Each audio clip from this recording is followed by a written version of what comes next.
धर्म चाहे कोई भी हो, धार्मिक स्थल चाहे कोई भी हो, श्रद्धा और विश्वास लोगों को वहां खींच ही लाता है। अमीर हो या गरीब, हर इंसान को यही लगता है कि उसकी सारी मुश्किलों का हल भगवान के पास है।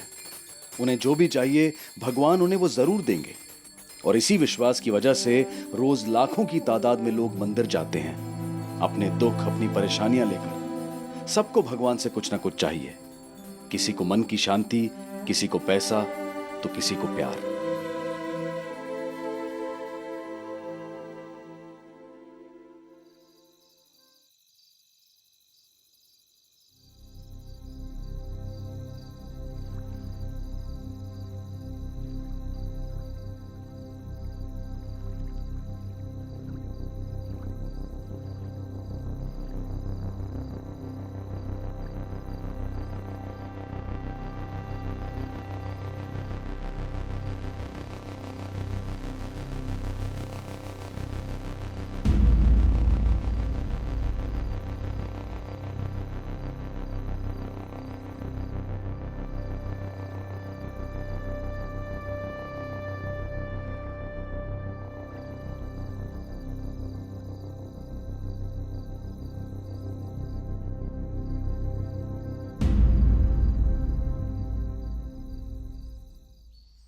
ओम कृष्णेन रजसा वर्तमानो निवेशयन्नमृतं मृतं च हिरण्येन सविता रथेन देवो याति भुवनानि पश्यन्।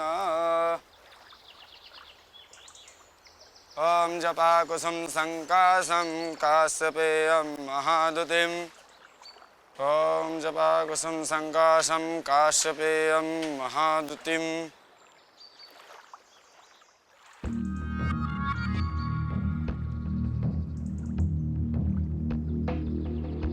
बहन जी, बहन जी, बहन जी।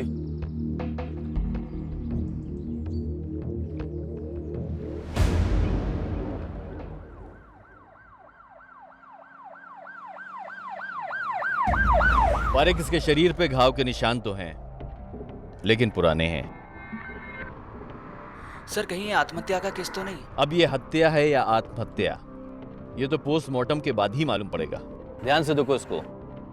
इसने शादी का जोड़ा तो पहना है, लेकिन इसके शरीर पर कोई भी जेवरात नहीं है। यहाँ तक कि इसके गले में मंगलसूत्र भी नहीं है। मतलब किसी ने गहनों के लिए मारा है इसे? शायद।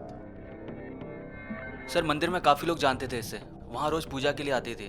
इसका एड्रेस पता कर लिया है हमने। वारिक, एक काम करो, फॉरेंसिक्स को इन्फॉर्म करो और इसकी बॉडी को पोस्टमार्टम के लिए भेजो, ठीक है? कोई सर हमेशा धमकाता रहता था वो। साहब, आज उसने सचमुच मेरी बच्ची को मार डाला। साहब, ये उसके पति नहीं किया है। आप उसे मत छोड़ना, आप उसे साहब मत छोड़ना। पहले क्यों नहीं मिली मुझे? शादी कर लेता मैं तुमसे। अच्छा, और जब मन भर जाता तो किसी दूसरी को बुला लेते, जैसे मुझे बुलाते हो सुधा के जाने के बाद। अच्छा, ताना दे रही हो? तो ये सब हो रहा है मेरे पीठ पीछे? कब से चल रहा है ये सब? तुम्हारी तो ड्यूटी थी ना। और तू? सुना तो बहुत था तेरे बारे में, पर ये सोचा नहीं था कि तू मेरे बेडरूम तक पहुंच जाएगी। चल निकल यहाँ से, अभी निकल। उस दिन सुधा अपना घर छोड़कर आ गई थी। पिछले एक हफ्ते से यहाँ रह रही थी, लेकिन उसे यहाँ भी चैन से नहीं रहने दिया। उससे उसकी शादी के गहने जो ससुराल उन भाई से मिले थे मांग रहा था। सुधा जानती थी कि ये गहने वो अपनी दूसरी औरत को देगा, इसलिए उसने साफ इनकार कर दिया। इस वक्त कहाँ होगा वो?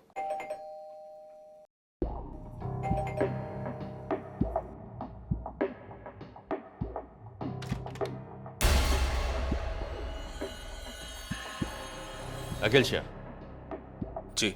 सुधा तेरी पत्नी थी? थी नहीं, है साहब। तलाक नहीं हुआ हमारा अब तक। मर चुकी हो। क्या? कैसे मारा तूने उसको? बोल बोल।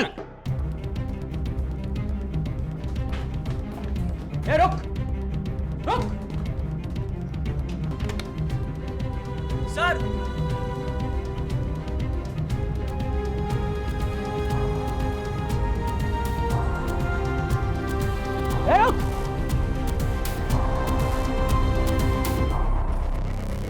चल। पकड़ इसको, उतार नीचे, उतार नीचे।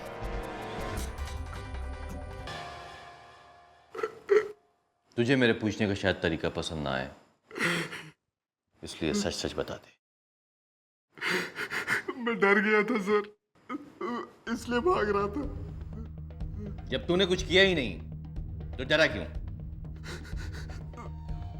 2 दिन पहले उसने मुझे कहा था सर, वो कुछ ऐसा करने वाली है जिससे मेरी अकल ठिकाने आ जाएगी।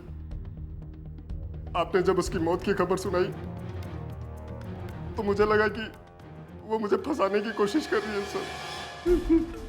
पुलिस को बेवकूफ समझता है तू? हाँ? नहीं सर, सच सच बता। सच बोल रहा हूँ। कल रात में तू कहाँ था? घर पर ही थे। मेरा यकीन मानो, हम दोनों कल रात को घर पर ही थे। ज्वेलरी कहाँ है? कौन सी jewellery?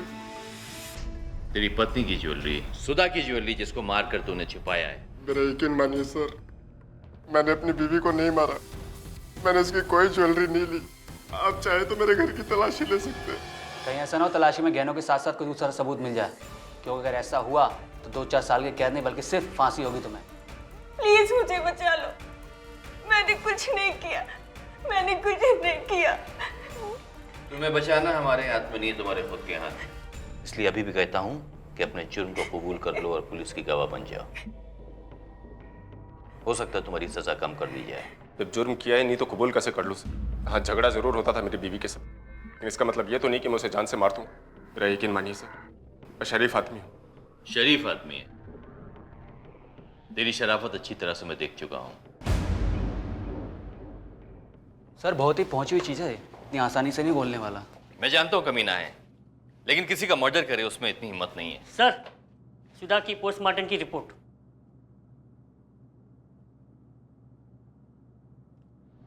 Cause of death potassium cyanide. Cyanide? Sir ये तो बड़ी मुश्किल से मिलने वाला जहर है, इन दोनों के पास कहाँ से आया होगा? हो सकता है इन दोनों ने कत्ल नहीं किया हो, किसी प्रोफेशनल किलर से करवाया हो, लेकिन पारिक हम बगैर सबूत के किसी को लॉकअप में नहीं रख सकते हैं। जाने दो उन दोनों को, लेकिन उन पर नजर रखो। वो कहाँ जाते हैं, किससे मिलते हैं, उनके फोन और बैंक के रिकॉर्ड्स पर नजर रखो। पिछले 1 हफ्तों में इन्होंने किसी क्रिमिनल से बात किया या फिर इनके अकाउंट से कोई हैवी अमाउंट निकाला गया है। इस तरह की अगर तुमको इन्फॉर्मेशन मिलती है, inform me. Okay? Yes sir. Police का सीधा शक सुधा के पति पर गया, क्योंकि उसके कला नाम की औरत के साथ नाजायज संबंध। पुलिस ने 6 महीने तक सुधा के पति और कला पर नजर रखी, लेकिन पुलिस को उन दोनों के खिलाफ कोई सबूत नहीं मिला। अब तक पुलिस इसे एक साधारण हत्या का केस मानकर चल रही थी, लेकिन अचानक एक दिन अखबार में एक ऐसी खबर छपी जिसने पुलिस का इस केस को लेकर नजरिया ही बदल कर रख दिया। 6 महीने के बाद अचानक पुलिस को इस केस में नई दिशा मिली और ये केस पुलिस की सोच से कहीं ज्यादा पेचीदा और भयानक निकला।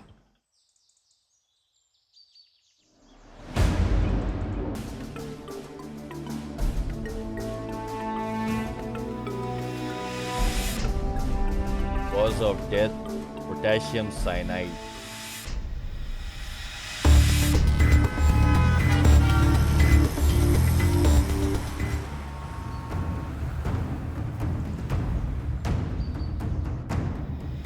ससुराल वालों के दबाव में आकर इस बेचारे ने आत्महत्या कर ली सर। अब लड़का या लड़की पैदा करना औरत के हाथ में तो होता नहीं है सर, पर इन पढ़े लिखे लोगों को खानदान के लिए वारिस की जरूरत थी। 2 बार जबरदस्ती से अबॉर्शन करा चुके थे सर। दिन रात कोसते थे, फिर तंग आकर यह औरत मंदिर गई और उसने जहर खाकर अपनी जान दे दी। सर सीधी सादी तो केस है सर। जितना इजी तुम इस केस को समझ रहे हो संपत, उतना इजी है नहीं, क्योंकि 6 महीने पहले मैंने इसी तरह के केस की इन्वेस्टिगेशन सूरत में की थी। तारिक, ये देखो, ये है विक्टिम। दोनों ही केसेस में औरत शादीशुदा थी, लेकिन मर्डर के वक्त जब वो पाई गई तो एक नई नवेली दुल्हन की तरह शादी के जोड़े में थी, लेकिन उसके जिस्म पर एक भी ज्वेलरी नहीं थी। दोनों ही केसेस में उसको साइनाइड देकर मारा गया और दोनों ही केसेस में उसको मंदिर पर ही मारा गया। संपत, गुजरात के छोटे बड़े सभी एरिया के पुलिस स्टेशन से यह पता करो कि इस पैटर्न के मर्डर्स और हुए हैं क्या? बिल्कुल सर। पुलिस का शक बिल्कुल सही निकला। 2004 से लेकर 2013 तक भरूच, दाहोद और नर्मदा में कुछ और ऐसे ही केसेस सामने आए और हर केस में मरने वाली औरत शादीशुदा थी और मरने की वजह साइनाइड। 3 सालों में 4 मर्डर्स, और सब मर्डर्स का पैटर्न भी सेम है। मंदिर के पास औरत की लाश का मिलना, वो भी शादी के जोड़े में, और मौत की वजह साइनाइड। और सभी के शरीर से ज्वेलरी गायब। Yes sir. संपत, मुझे ये एक सीरियल किलिंग लगती है। किलर विक्टिम को लेकर मंदिर आता है, उसके बाद में उसकी हत्या करता है, बाद में सारी ज्वेलरी निकाल के महीनों के लिए गायब हो जाता है। पर सर सवाल यह है कि क्यों ये औरतें उसके कहने पे पूरी ज्वेलरी पहन के आती होंगी? वो भी अकेली।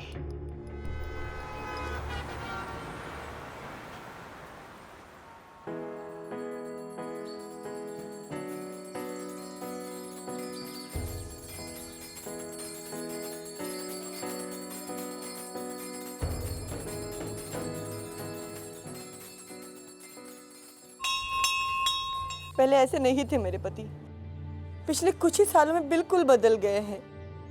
मैंने सब कुछ करके देखा, पूजा की, व्रत किया, जिसने जो कहा सब किया, लेकिन इनकी शराब पीने की आदत छूटी नहीं रही है। कभी शराब पीने की वजह से काम छूट जाता है, तो कभी काम छूटने की वजह से शराब पी लेते हैं। पता है पंडित जी आपको, हम एक ही घर में रहते हैं, लेकिन ना वो मुझसे बात करते हैं ना मेरे बच्चे के साथ खेलते हैं। अब आप ही कुछ उपाय बताइए पंडित जी। देखो बेटा, मंदिर में एक रजिस्टर है, उसमें अपना और अपने पति का नाम और साथ में गोत्र लिख देना। जब शाम को आरती करूंगा ना, तब तो दोनों के लिए भगवान से प्रार्थना करूंगा। सब ठीक हो जाएगा बेटा, चिंता मत कर। मेरा घर परिवार बचाने के लिए मैं जो हो सके मुझसे, मैं वो सब करूंगी। सब ठीक हो जाएगा। अलर्ट इशू करना पड़ेगा सर, खासकर टेंपल अथॉरिटीज को, ताकि वहां आने वाले लोगों को सचेत किया जा सके। इस केस के सभी विटनेस की फैमिलीज से, विटनेसेस से, यहाँ तक कि जहाँ पर मर्डर हुआ है वहाँ की प्रशासन से और जो लोग वहाँ पर रोज आते जाते हैं, उन सभी से पूछताछ करो। यस। मुझे यकीन है कि हमें जरूर कोई कॉमन लिंक मिलेगा इन केसेस के बीच में।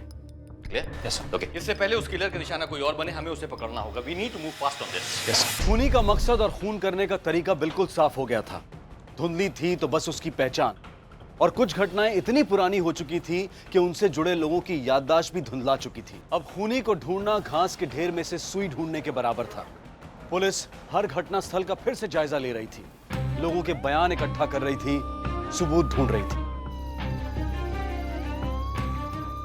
सभी विक्टिम्स के परिवार वालों से पूछताछ की जा रही थी, ताकि कोई ऐसा सिरा मिल जाए जिसे थाम के इस केस की तह तक पहुंचा जा सके। आपको कुछ भी पता हो, कोई भी इंफॉर्मेशन हो तो हमें बताइए। वो रोज मंदिर जाती थी, लेकिन एक दिन मंदिर से घर वापस ही नहीं आई। किससे मिलती थी? एक बूढ़ी औरत के बारे में बात कर रही थी। क्या उम्र होगी उसकी? शायद 50 साल के आसपास की होगी। इसका मतलब आप उससे मिल चुकी हैं। अगर आप उसे दोबारा मिलेंगे, क्या उसे पहचान लेंगी? नहीं सर, मैं उनसे नहीं मिली। आपने उसकी उम्र क्या बताई? ये कोई लगभग 40-50 साल। इन सारे केसेस में मर्डर्स के पैटर्न के अलावा दो बातें कॉमन है। पहली बात यह है कि ये सारी विक्टिम्स अपनी शादीशुदा जिंदगी से खुश नहीं थी, और दूसरी बात यह है कि ये मंदिर में एक मिडिल एजेड औरत से मिलती थी जो इनकी स्पिरिचुअल गाइड बनके इनको मार्गदर्शन कराती थी। पर सर प्रॉब्लम ये है कि इतनी सारी फैमिलीज में सिर्फ एक ही फैमिली ने देखा इस औरत को, और वो भी 3 साल पहले। उन्हें उसका हुलिया बिल्कुल भी याद नहीं, इसलिए हम स्केच भी नहीं बना पाए उसका। और सर रिसेंट केसेस में किसी ने उसे नहीं देखा, सिर्फ सुना है उसके बारे में। इसका मतलब ये है कि हम ये नहीं बता सकते कि ये काम सिर्फ एक औरत का या फिर उसके पीछे कोई गैंग इन्वॉल्व है। संपत? Yes sir. तुम एक काम करो, गुजरात के जितने भी टेम्पल्स हैं वहां पर अपनी पुलिस तैनात कर दो, और उनको इत्तला कर दो अगर वो किसी औरत को शादी के जोड़े में देखें या फिर किसी अनजान औरतों से मिलते हुए देखें तो फौरन पुलिस को इन्फॉर्म करें। पर सर गुजरात में हजारों मंदिर है और हमारे पास इतनी पुलिस फोर्स नहीं है कि हर जगह पे उन्हें तैनात किया जा सके। तुम उन मंदिर को टारगेट करो जहां पर भीड़ भाड़ होती है, जहां पर लोग ज्यादा आते हैं, क्योंकि ऐसे क्राइम, ऐसे मर्डर्स, ऐसे हादसे भीड़ भाड़ वाले इलाकों में ही होते हैं। Okay sir. Is that clear? और बाकी छोटे टेम्पल्स हैं वहां पे आप अनाउंसमेंट करा दीजिए, इन्फॉर्मेशन भेज दीजिए, ताकि वो लोग सतर्क रहें।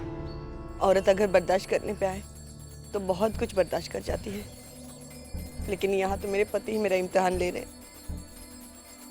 शायद इसीलिए कानून ने सारी हदें पार कर दी।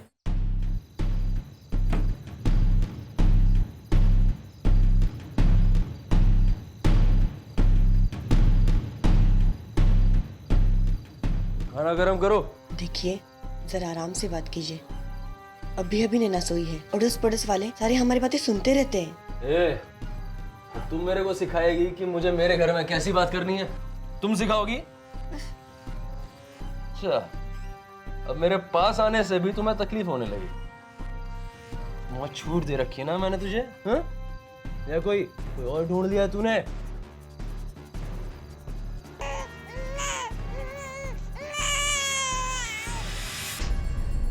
पता नहीं शराब पीने के बाद उन्हें क्या हो जाता है।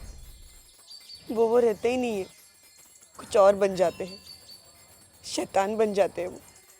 दुख जब लंबा चले ना तो समझ जाना सुख आने ही वाला है। सुख तो जैसे मैं भूल ही गई हूँ, पता नहीं कब आएगा। मैं याद दिला दूंगी, लेकिन उसके लिए तुम्हें सुहागन पूजा करनी पड़ेगी। सुहागन पूजा? हाँ, जो एक पत्नी दिन भर भूखी रहकर आधी रात को अपने पति को बिना बताए करती है। शास्त्रों में भी इसके बारे में साफ लिखा है। अच्छा? लेकिन पूजा थोड़ी कठिन है, पता नहीं कर पाओगी भी या नहीं।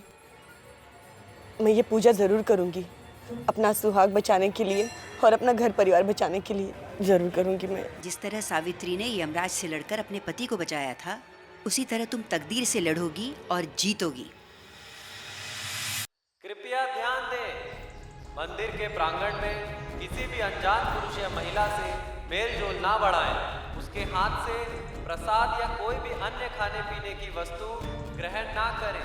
याद रहे, आपकी जरा सी असावधानी आपके लिए जानलेवा साबित हो सकती है। सचेत रहिए और संदेह की स्थिति में तुरंत 100 पे फोन करके पुलिस को सूचित कीजिए। आपकी सुरक्षा सबसे पहले आपके अपने हाथ में है।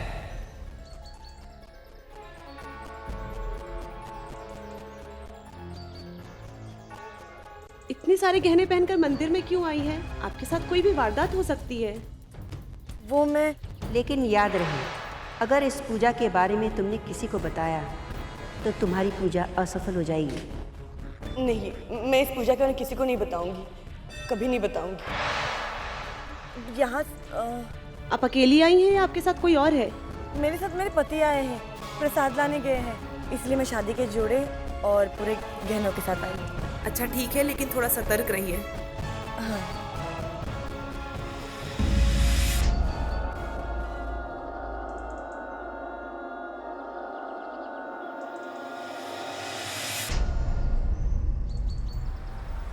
Hello alpha, coming alpha.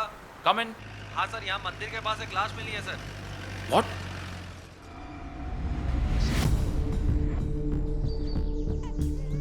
Police के तैनात होने के बाद भी कैसे हो गया ये मर्डर? किसकी ड्यूटी थी यहाँ पे? सर, इतने सारे गहने देखने के बाद मैंने इन्हें वार्न किया, लेकिन इन्होंने कहा था ये अपने पति के साथ आई है। पति के साथ? सर, हो सकता है पति के बारे में इसने झूठ कहा, लेकिन जिस किसी ने इसका कत्ल किया है उसने उस लड़की को पूरी तरह से अपने वश में कर लिया था। Full confidence. आप सही कह रहे हैं इंस्पेक्टर, मैं इस औरत को अच्छी तरह जानता हूँ। कई सालों से यह औरत मंदिर में अकेले आती थी, पर कुछ दिन पहले एक अनजान औरत से बातें कर रही थी।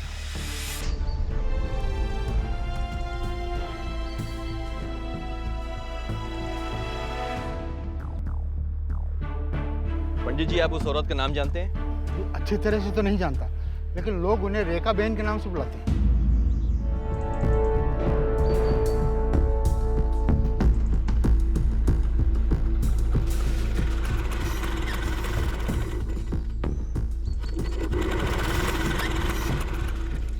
रेखा, क्या आप हमारे स्केच आर्टिस्ट को उसका हुलिया बता पाएंगे?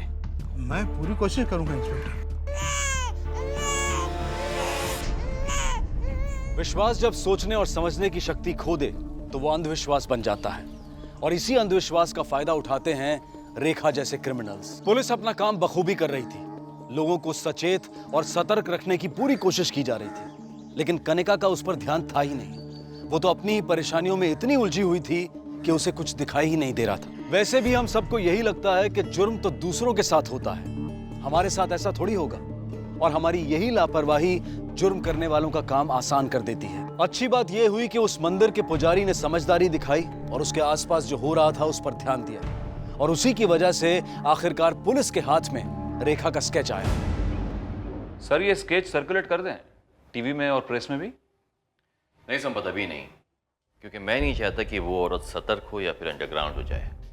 तुम एक काम करो, स्केच को पुलिस डिपार्टमेंट में ही सर्कुलेट करो, ठीक है? राइट। इस केस के लिए हमें किसी क्रिमिनल साइकोलॉजिस्ट की मदद लेनी होगी ताकि हमें मालूम पड़ सके कि उस औरत का स्टेट ऑफ माइंड क्या है, क्या चल रहा है उसके दिमाग में।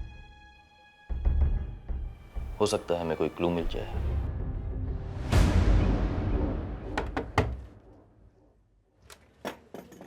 अरे माँ, बड़े दिन लगा दिए। एक मिनट, ये भी दो। नहीं ये नहीं, ठीक है। अच्छा है। बिट्टू, ए बाबू, अच्छा बता, तुझे नानी की याद आई? कितनी याद आई बता। ओह इतनी याद आई, मुझे भी तेरी बहुत याद आई। तो क्यों करती हो ये सब माँ? क्या जरूरत है यहाँ वहाँ जाकर जागरण में कीर्तन करने की? अरे ये सब पैसे के लिए थोड़ी ही ना करती हूँ मैं। अगर पैसे की चिंता होती तो वो मोटा भाई का काम क्यों छोड़ती? मुझे इससे मन की शांति मिलती है। अच्छा लगता है मुझे भगवान के कदमों में रहना, उनके गीत गाना, और अगर मन की शांति के साथ पैसा मिले तो क्या बुरा है? हाँ, बुराई वाली बात नहीं है माँ, पर तुम्हारी उम्र है क्या ये सब करने की? अरे जब तक हाथ पैर चल रहे हैं मुझे काम करने दे, फिर तो आराम ही करना है ना? अच्छा सुनो, तुम अभी ये खा लो। चलो अपन खाते हैं, आजा। खाएगा? इंटरेस्टिंग फैक्ट ये है, कई सारे केसेस में जहां विक्टिम ने चांदी के गहने पहने, जैसे कि टोरिंग, पायल, इस औरत ने उन्हें छुआ भी नहीं है। आई थिंक गोल्ड के लिए अजीब सी फिक्सेशन है इस औरत में। हो सकता है गोल्ड को पाने की इच्छा या लालच इसे सारे मर्डर्स करवा रहा हो।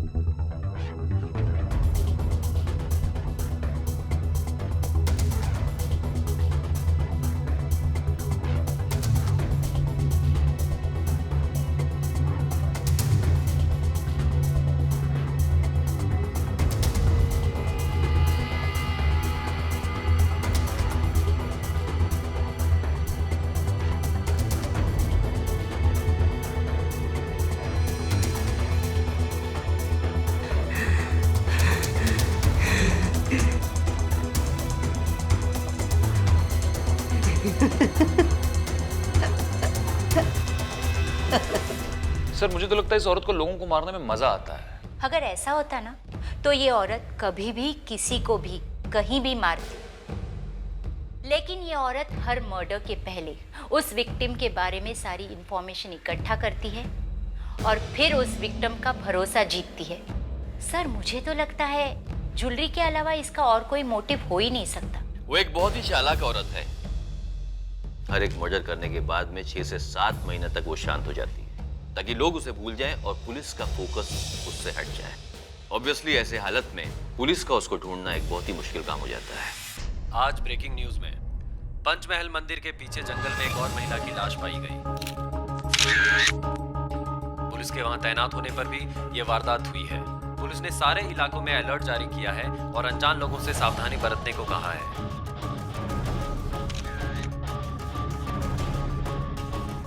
बताओ, आजकल मंदिरों में भी इंसान सेफ नहीं है, इसलिए आपको समझाती रहती हूँ, भीड़ भाड़ वाली जगहों में तो जाने का जैसे जमाना ही नहीं रहा है। अब नहीं जाऊंगी, बस खुश।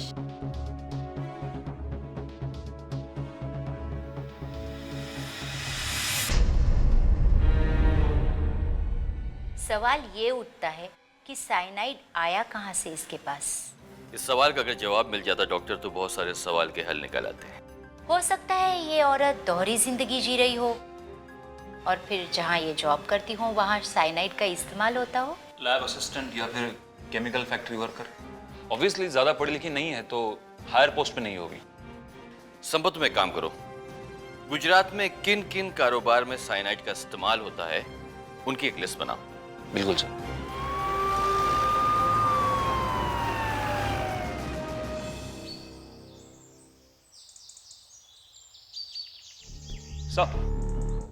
सर लिस्ट उन बिजनेस की जहां पे साइनाइड यूज होता है या फिर बेचा जाता है। सर लिस्ट इतनी लंबी है कि इस हिसाब से सालों लग जाएंगे इंक्वायरी करने के लिए।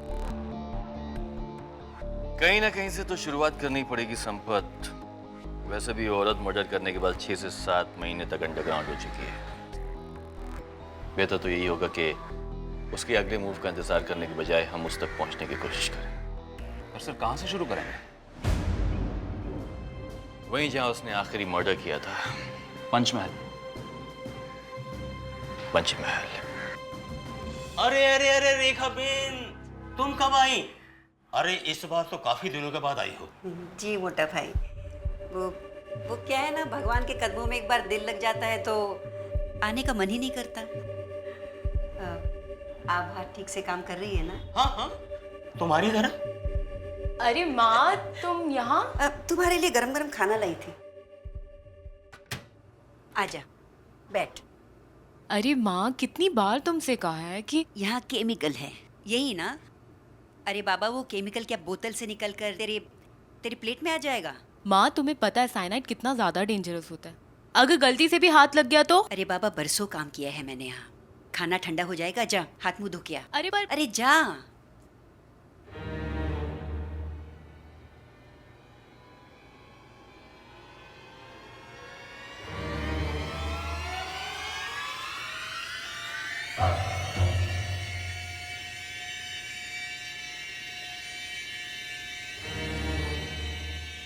जल्दी आ, खाना ठंडा हो रहा है। सर पंचमहल में कोई लीड मिली ही नहीं सर।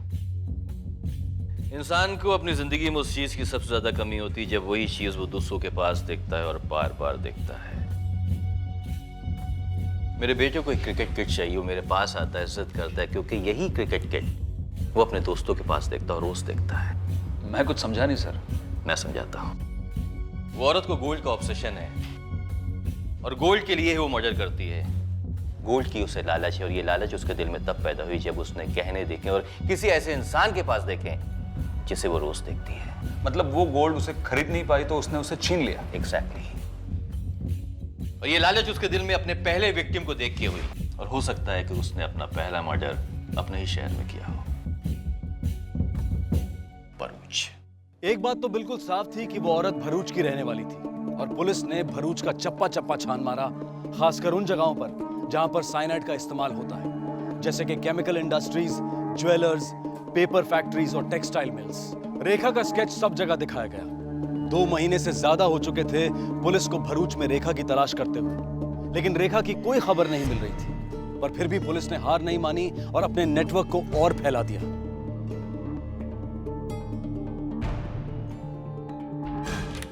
इस औरत को देखा है आपने कहीं? पर आखिरकार पुलिस को रेखा मिल गई।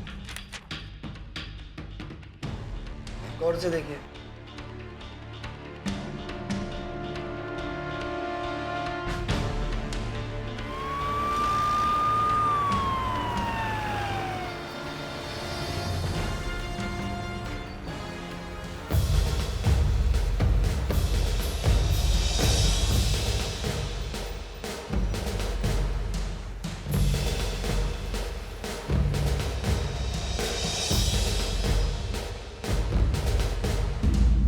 कहाँ काम करती थी उसके बाद?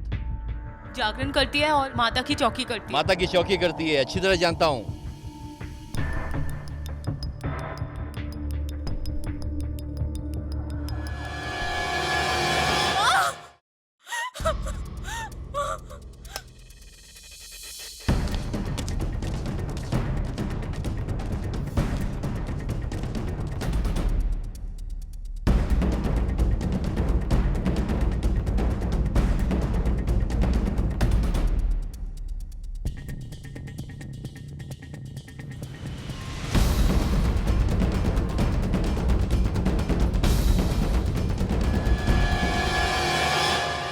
सर ये इयरिंग मिली है सर।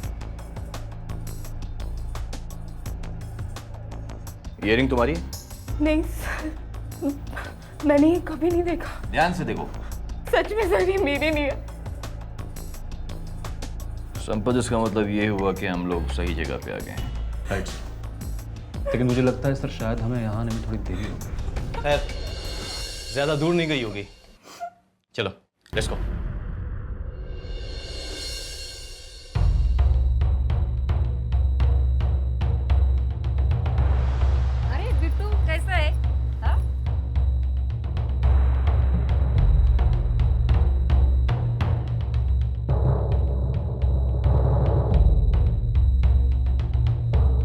अभी आ, रुको। हाँ चल पता नहीं माँ बिट्टू को लेकर क्यों चली गई। कितनी उम्र थी उसकी? 5 साल। मिल जाएगी जल्दी। Sampat, yes sir. Control room का अलर्ट करो, हर व्हीकल चेक करो, इस बार बची नहीं चाहिए वो। Yes sir. मौसी, हेलो। रत्ना मौसी, कंट्रोल रूम। आपने बिट्टू को कहीं देखा? अभी लेके गई कहाँ? हूँ, अभी गई हूँ। क्या हुआ? पुलिस क्यों आई? नानी मुझे घर जाना है पर मुझे भूख लगी है। तुझे चॉकलेट कौन लाके देता है? आप। मैं लाके देती हूँ ना। तो अभी चुप बैठ। पर मुझे भूख लगी है। जब यहाँ से उतरेंगे तो कहीं खाना खा लेंगे। आई बात समझ में? और अभी हल्ला किया ना तो वो जो पुलिस देख रहा है ना वो पकड़ के ले जाएगी तेरे को। समझा? चुप रह। देख देख पुलिस।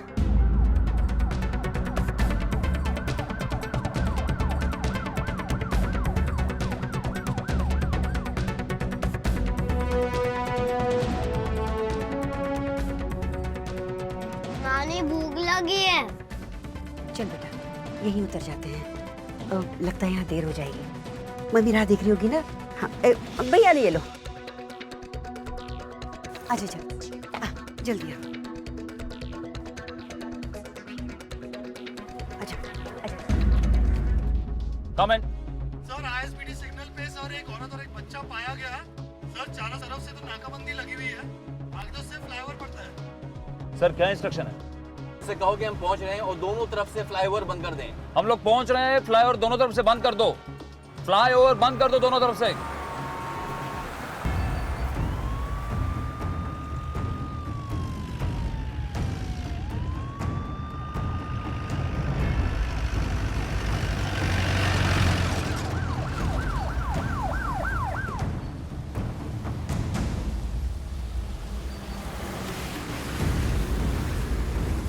देखो मैंने कहा रुक जाओ, रुक जाओ। माँ ये बिट्टू से भी ज्यादा है तुम्हारे लिए पैसा और सोना। और क्यों मारा तुमने इतने लोगों को? किसके लिए चाहिए हमें ये पैसा? उन गहनों को तो मैंने छुआ तक नहीं। सबको संभाल के रखा हुआ है। और वो औरतें वो तो गहना पहनने के लायक ही नहीं है। सोना सिर्फ उसके पास होना चाहिए जिसे सोने से प्यार हो। माँ मोटा भाई की मैं दिन भर काम करती थी, सोने के बीज रहती थी, लेकिन मुझे कुछ नहीं दिया। लोग आते थे और सोना खरीद के ले जाते थे। वो खुशी मैं चाहती थी जो भगवान ने मुझे नहीं दिया ना, वो मैंने उसके मंदिर में हासिल किया। मैं मंदिर में जाती और ढूंढती उन औरतों को जिनके पास सोना तो था पर सुख नहीं था। 8वीं बार साष्टांग प्रणाम, ताकि ईश्वर तुम्हारे पति को सीधा और सच्चा रास्ता दिखाए। तुम अपने मंजिल के एकदम करीब हो। 9वीं बार साष्टांग प्रणाम, ताकि ईश्वर तुम्हारे पति को हिम्मत दे अपनी गलतियां मानने की और उसे सुधारने की। ये पूजा और कितनी बार करनी पड़ेगी माँ जी मुझे? बस पहली और आखिरी बार। इसके बाद बस सुख ही सुख, आनंद ही आनंद। लो चरणामृत पियो। लो।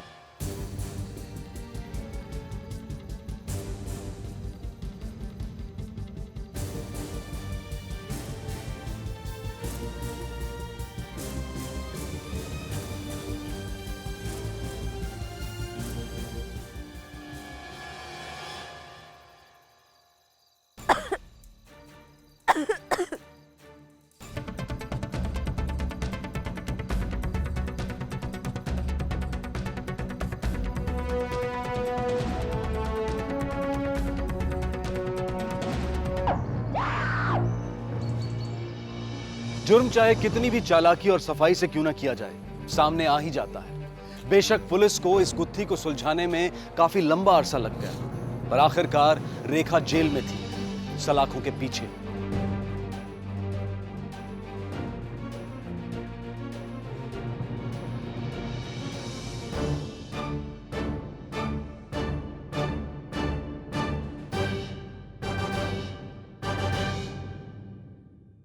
रेखा पर 6 हत्याओं के आरोप में धारा 302 के तहत केस दर्ज किया गया और उसे फांसी की सजा सुनाई गई। हालांकि बाद में रेखा की अपील पर फास्ट ट्रैक कोर्ट ने इस सजा को उम्र कैद में तब्दील कर दिया। ये हम सभी जानते हैं कि जुर्म करने वाले हर इंसान का एक ना एक दिन यही अंजाम होता है, लेकिन लालच इंसान को इतना अंधा बना देता है कि वो उस अंजाम की परवाह ही नहीं करता। लालच किसी जुनून से कम नहीं, और रेखा के जुनून ने उस वक्त सारी हदें पार कर दी जब उसने अपने आप को बचाने के लिए अपने ही नाती की जिंदगी को खतरे में डाल दिया। रेखा ने पुलिस कस्टडी में कबूल किया कि उसे बचपन से ही सोने के गहनों से प्यार था, लेकिन उसके घर की हालत ऐसी नहीं थी कि वो उन्हें खरीद सके। इसलिए उसने एक सुनार की दुकान में काम करना शुरू कर दिया ताकि वो सोने के गहनों को देख सके, छू सके। लेकिन जब कोई पसंदीदा चीज हमारे सामने होती है तो उसे पाने की लालसा मन में और बढ़ जाती है, और रेखा के साथ भी यही हुआ।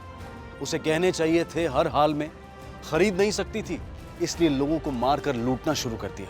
रेखा ने उसी सुनार की दुकान से साइनाइड चुराया और उसे हथियार की तरह इस्तेमाल किया, और एक के बाद एक जैसे जैसे रेखा का लालच बढ़ता गया उसके शिकार भी बढ़ते गए। हालांकि ये केस बहुत ही उलझा हुआ और बिल्कुल अलग था, लेकिन पुलिस अपनी समझदारी और मेहनत से इस केस को सुलझाने में कामयाब रही, और न जाने कनिका, आरती और सुधा जैसी कितनी ही औरतों की जान बच गई। जिंदगी में अपनी पसंदीदा चीजों की चाह रखना गलत नहीं है, लेकिन उन्हें पाने के लिए जुर्म का सहारा वो गलत है। हमें अपनी परेशानियों का हल सही जगहों पर ढूंढना होगा। विश्वास कीजिए, अंधविश्वास नहीं। आपसे कल मुलाकात होगी क्राइम पेट्रोल सतर्क में रात 11 बजे सिर्फ सोनी पर। तब तक अपना ख्याल रखें और देखते रहें क्राइम पेट्रोल। सबक एक को, सीख हम सबको। जय हिंद।